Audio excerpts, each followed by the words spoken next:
attack for making, we were ready.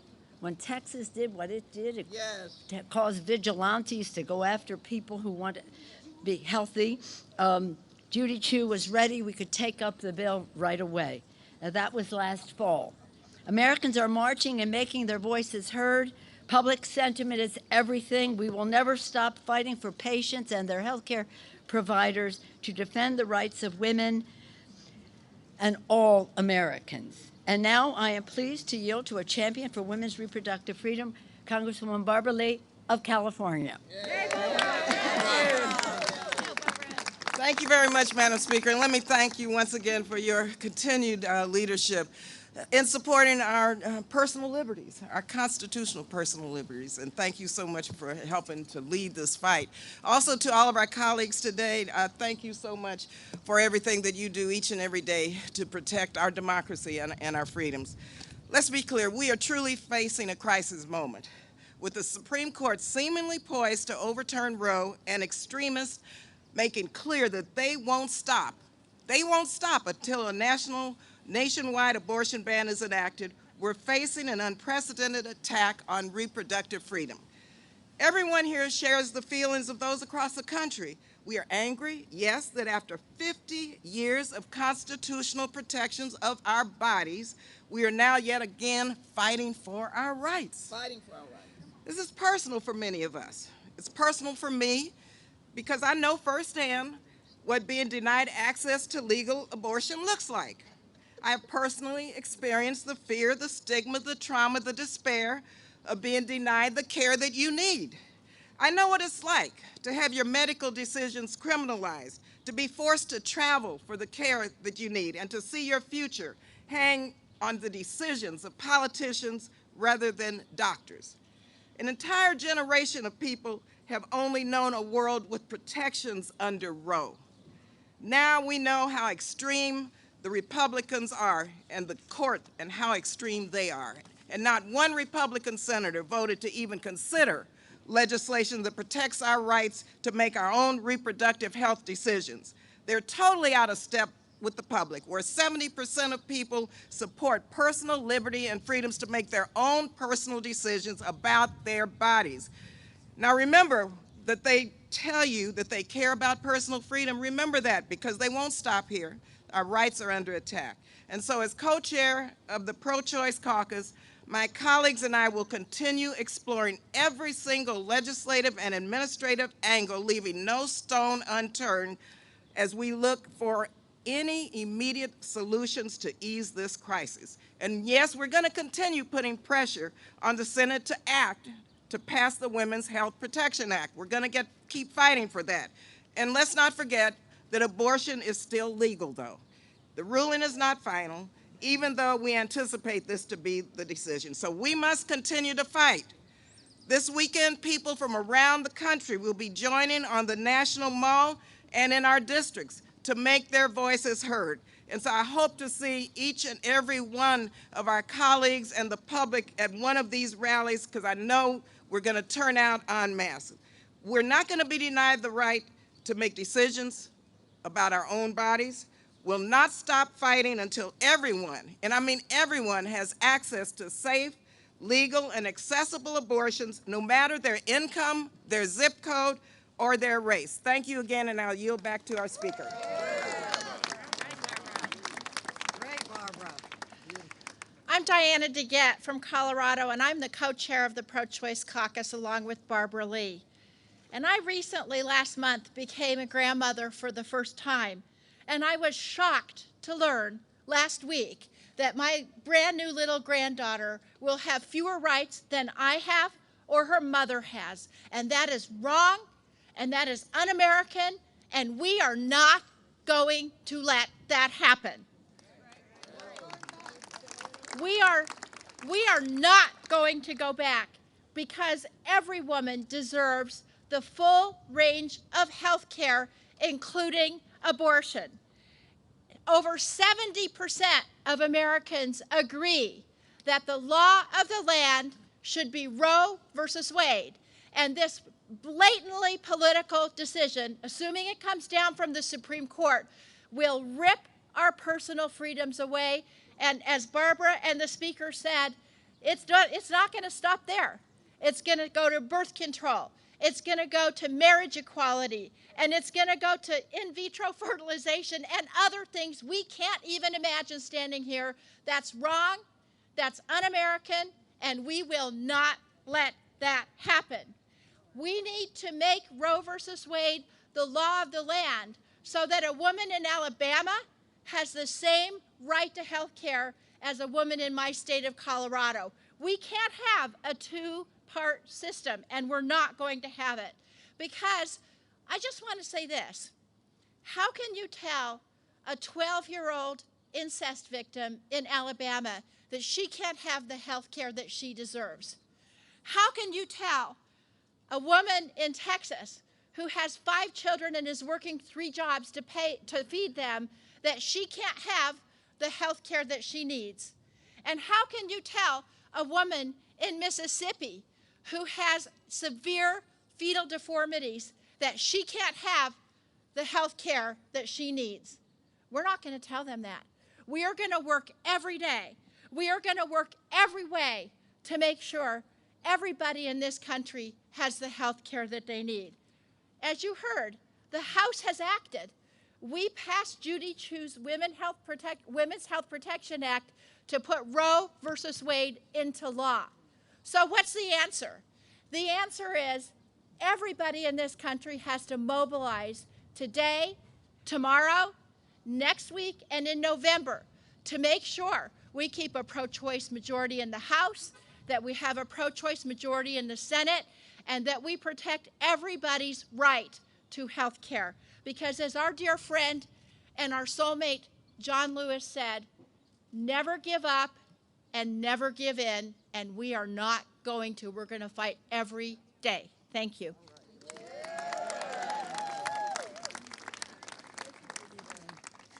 I'm Congressmember Judy Chu, the sponsor of the Women's Health Protection Act. Last week, a bomb was dropped on all of us when we learned that there was a draft decision showing 5 Supreme Court justices would overturn Roe versus Wade, ripping away rights from millions of women. When I first read it, I was angry. I was appalled. I was heartbroken. But I was not shocked, because Republicans have been telling the American people that they plan to overturn this decision for decades. I thought about the millions of women whose rights would be taken away from them. I thought about the 13-year-old victim of rape who could not get an abortion. I thought about the woman with an ectopic pregnancy whose life would be threatened who could not get an abortion. I thought about the woman with multiple children facing a devastating financial crisis who could not get an abortion. And I thought about how desperate they must feel in this situation. But thanks to Speaker Pelosi, we, the House Democrats, did our job. We passed my bill, the Women's Health Protection Act, in September by a vote of 218 to 211. It was the most supported abortion rights bill in the history of Congress. And we have the strong support of President Biden. So we just needed the Senate. Thankfully, Leader Schumer quickly scheduled a vote. Going into it, we knew the numbers were against us, but we also knew how important this fight was and how many people were clamoring for action. So I want to thank our organizer, CPC Chair Pramila Jayapal, who led this march, and everyone joined as we went across the Capitol. We were loud, we were forceful, and we piled into the Senate gallery to show our support for the senators that voted for the bill. Even though Senator Manchin did not join, all of the other 49 Senate Democrats did. I also want to talk about the 2 so-called pro-choice Republicans who voted against WIPA because they said our bill goes too far. Well, that's not true. it does exactly what we need it to do, uphold Roe versus Wade. But you know what goes too far? It's the actual Republican agenda to completely outlaw abortion in every state of the union. Yeah, a federal ban. And that is why people are galvanized. That is why people are marching. This is not the end of the process. This is the beginning.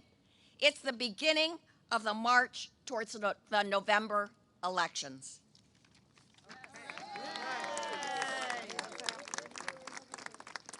I'm Congresswoman Carolyn Maloney, and first I want to thank Speaker Pelosi for sounding the alarm on Republican attempts to do away with reproductive rights in America. Think about it. The draft Supreme Court decision to roll back Roe reverses 49 years of precedent. It defies the precedent of precedent itself, a cornerstone of the Supreme Court. This is a Republican minority that has worked for decades to restrict, to roll backwards the rights of women. A minority that has worked systematically to politicize the court by packing it with activist ideologues. And this minority now seeks to use this very decision to take women backwards to a very dark time in history. It's time to take America forward again. In 1992, I announced my run for Congress on the day that Planned Parenthood versus Casey decision came down, putting new restrictions on a woman's right to choose because I wanted equal rights for women and more pro-choice legislators, more pro-choice votes in Congress, and that's what we need to protect a woman's right to choose. This week, with my colleagues, we marched to the Senate to urge them to pass the Women's Health Protection Act like we passed in the House. Rolling back Roe lays the groundwork for the court to also take us backward on fundamental rights like access to contraception and marriage equality. We need to take America forward, not backwards. Let's be clear. Abortion bans have the most harmful effects on people of color, the LGBTQ community, young people, and low-income Americans will suffer the most. Let this be a wake-up call. We are not defeated. We will not go backwards. There is no democracy if women cannot make choices about their own bodies, that half the population cannot make choices about their health care. I am proud to stand with my Democratic colleagues and with our Speaker. We are united in our resolve to defend abortion rights in this country with our like-minded men and women, and it's time to take America forward again. Thank you.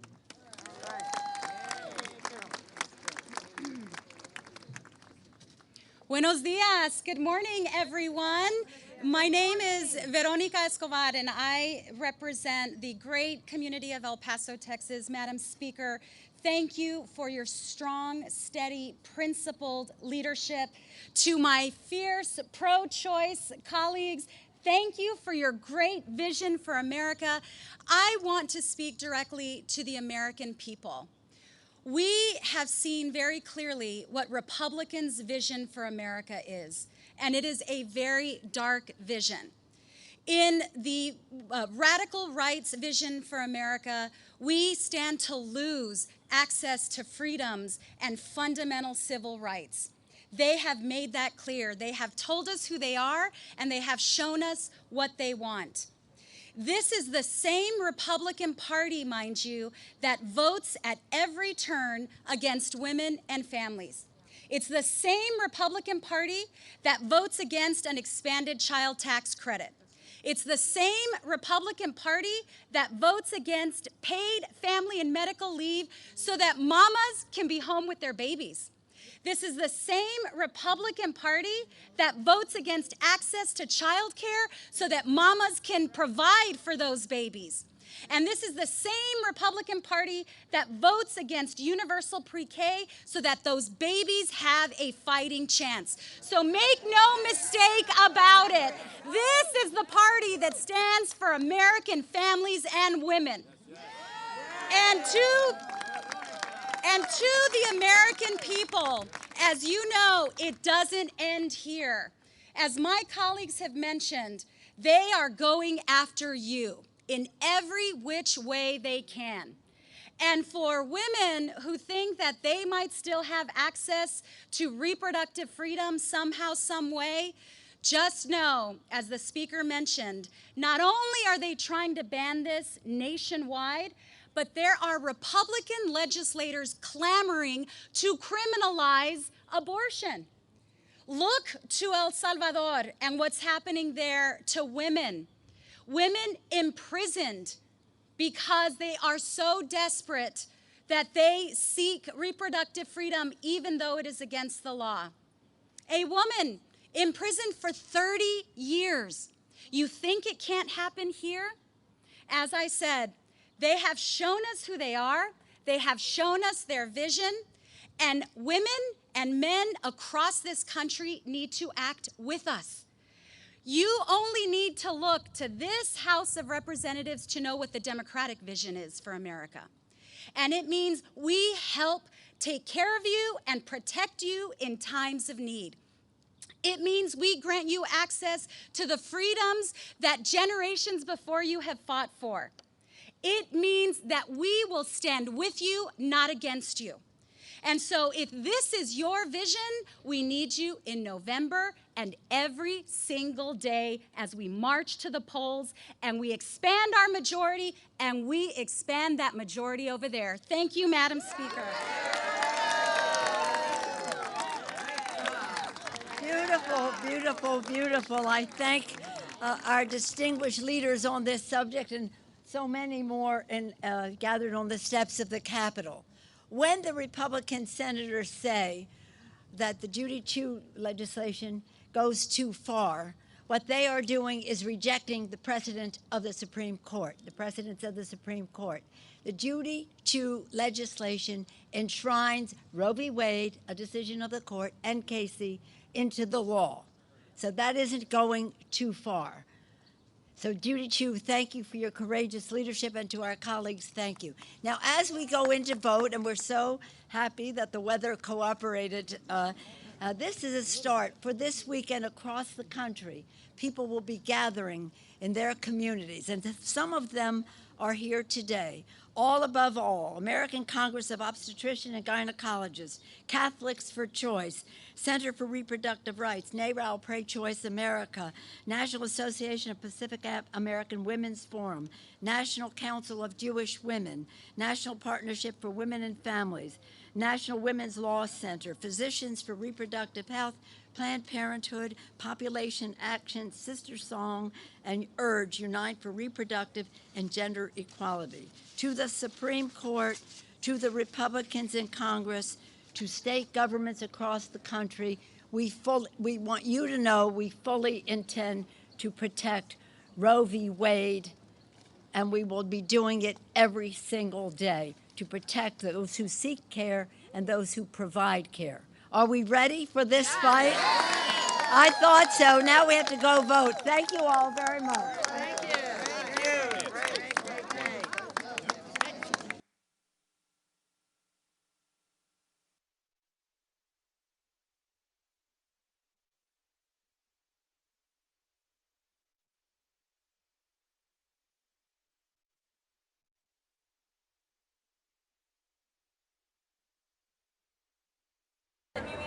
Yeah, and I need you busy here. Yeah.